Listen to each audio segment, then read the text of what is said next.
नमस्कार साथियों, wait एग्रीगेन YouTube channel पर आप सभी का स्वागत है। साथियों, एलएसआई रिक्रूटमेंट के बारे में बात करेंगे जिनको प्रोविजनल रखा गया है और उनका रिजल्ट जारी नहीं हुआ है उन स्टूडेंट्स के लिए।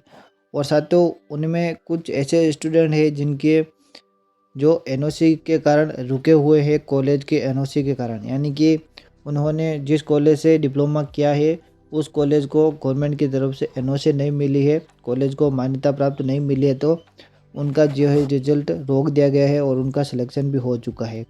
तो साथियों, इससे रिलेटेड अपडेट है जो मैं आपको बता रहा हूँ, वीडियो के अंत तक बने रहेगा। और इसका क्या होने वाला है आगे वो भी मैं आपको संभावित जानकारी दे देता हूँ साथ में। साथियों, यूनिवर्सिटी ने परीक्षा कराई और भर्ती में चयनित हो गए। पशुपालन विभाग ने कहा कि कॉलेज के पास एनओसी नहीं, ज्वाइनिंग से रोका गया। पशुधन सहायक भर्ती 2024 में 14 अभ्यर्थियों के साथ गजब प्रक्रिया हुई है। पशुपालन विभाग की अजब गजब कार्यशैली से अभ्यर्थी परेशान हो रहे हैं। दरअसल पशुपालन विभाग ने 9 कॉलेजों को जारी नहीं की थी एनओसी, लेकिन राजवास ने कॉलेजों को विद्यार्थी कर दिए गए थे अलॉटमेंट। इन विद्यार्थियों ने यूनिवर्सिटी से पशुधन सहायक डिप्लोमा पूरा किया और उन्हें नहीं पता कि कॉलेज के पास सरकारी एनओसी नहीं है। अब हाल ही में जो एलएसए की जो भर्ती हुई है, अभ्यर्थियों को नहीं दी जा रही ज्वाइनिंग क्योंकि उनके पास एनओसी नहीं है। और विभाग का तर्क कि कॉलेज के पास एनओसी नहीं थी। अभ्यर्थियों का तर्क, उन्होंने नियमानुसार विश्वविद्यालय से उत्तीर्ण किया।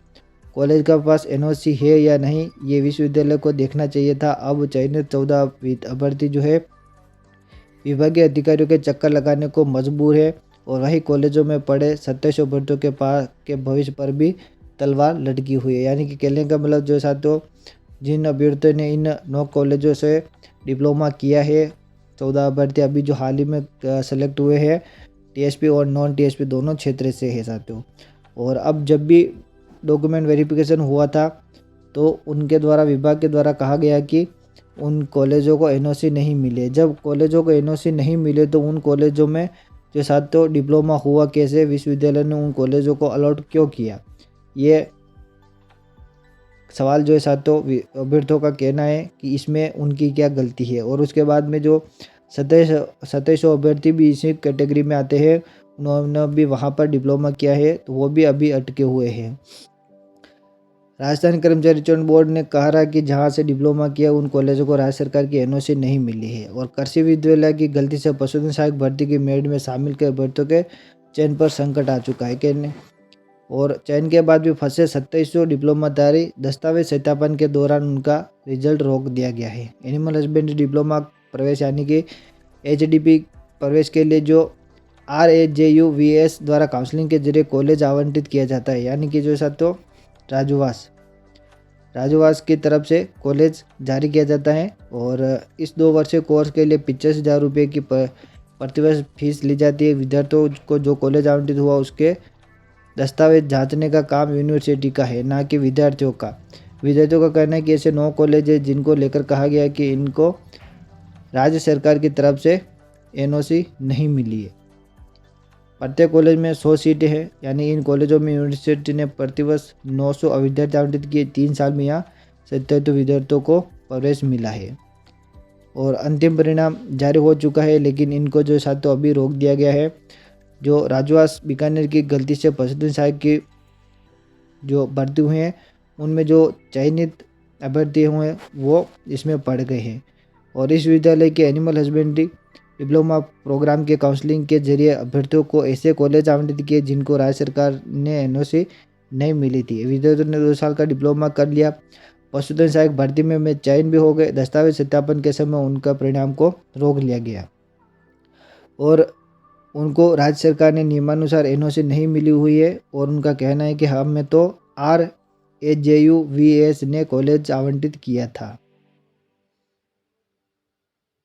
राजवास ने एनओसी है या नहीं यह देखने का काम यूनिवर्सिटी का है, इसमें हमारी कोई गलती नहीं है। हमारा चयन रोकना गलत है, ठीक है साथियों। और ये जो खबर जो है साथियों अखबार न्यूज़ वगैरह सब में चल रही है।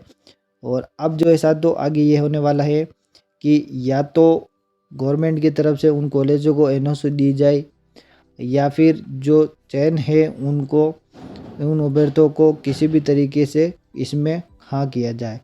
साथियों, जब ये कॉलेज इसमें ऐड हुए थे तो पहले 103 या 4 ऐसे कॉलेज थे उनको जैसा तो डिप्लोमा में के अंतर्गत जोड़ा गया था पहले वाली लिस्ट में, और हाल ही में जो तो अब उन कॉलेजों को हटा दिया गया है।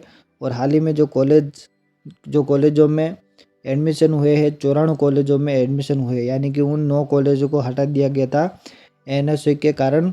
लेकिन उसमें पहले जो अभ्यर्थी पढ़े हैं उनको अब जो है दिक्कत होने वाली है भारी। तब अब जो है देखते हैं कि आगे गवर्नमेंट क्या एक्शन लेती है।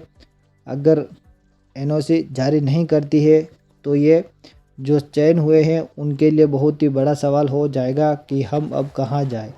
ये जो तो गवर्नमेंट को देखना चाहिए, उन जो चयनित अभ्यर्थी है उनको फाइनल परिणाम में अब इंक्लूड करना चाहिए, और जो बाकी के 2700 है उनको भी इसमें शामिल करना चाहिए। लेकिन अब जो आते हैं उनको इसमें शामिल नहीं करना चाहिए, ऐसा मेरा मानना है। लेकिन जो भी राज्य सरकार फैसला लेती है उसके अनुसार हम देखेंगे कि आगे क्या होता है, क्या अपडेट आती है। 14 ऐसे अभ्यर्थी हैं जिनका रिजल्ट लॉक दिया गया है। तो ये 14 अभ्यर्थी कौन है और उनको कौन सा कॉलेज मिला था जिसमें उन्होंने डिप्लोमा किया है और कौन से सन में किया है, आप हमें कमेंट करके ज़रूर बताएं। इस पर और अपडेट हम लेकर आएंगे। अभी के लिए बस इतना ही, मिलते हैं किसी नए अपडेट के साथ में एनओसी से जो रोके हुए कॉलेज है उनके साथ में। तब तक के लिए जय हिंद एंड वंदे मातरम।